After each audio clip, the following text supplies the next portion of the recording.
রাজশাহীর গোদাগাড়ী পৌরসভা এলাকার ৩১ শয্যার এই হাসপাতালটি এখন নিজেই যেন এক মরণাপন্ন রোগী। চিকিৎসার খোঁজে এসে প্রতিদিন চরম ভোগান্তির শিকার হচ্ছেন উপজেলার হাজার হাজার সাধারণ মানুষ। এই হাসপাতালের তীব্র জনবল সংকট, বছরের পর বছর ধরে খালি পড়ে আছে ডাক্তার, নার্স ও প্রয়োজনীয় টেকনিশিয়ানের পদ।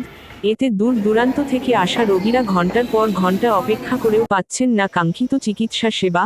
সামান্য প্রাথমিক চিকিৎসাটুকু পেতেই হিমশিম খেতে হচ্ছে স্থানীয়দের।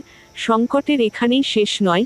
জরুরি মুহূর্তে কোনো রোগীকে রাজশাহী মেডিকেল বা শহরের অন্য কোথাও নেওয়ার একমাত্র ভরসা ছিল সরকারি অ্যাম্বুলেন্সটি, কিন্তু সেটিও দীর্ঘদিন ধরে বিকল হয়ে পড়ে আছে। এর ফলে জরুরি রোগীকে চড়া দামে বেসরকারি গাড়ি ভাড়া করে নিয়ে যেতে হচ্ছে, যা দরিদ্র মানুষের পক্ষে প্রায় অসম্ভব। স্বাস্থ্যসেবা মানুষের মৌলিক অধিকার, কিন্তু গোদাগাড়ীবাসীর সেই অধিকার আজ নানা সমস্যায় জর্জরিত। এই জনপদকে রক্ষায় এবং হাজারো মানুষের মুখে হাসি ফোটাতে হাসপাতালটির জনবল সংকট দূর করা এবং অ্যাম্বুলেন্সটি সচল করা এখন সময়ের দাবি। সংশ্লিষ্ট কর্তৃপক্ষ কি দ্রুত কোনো ব্যবস্থা নেবেন? ক্রাইম নিউজ প্রতিদিন, CNP টিভি।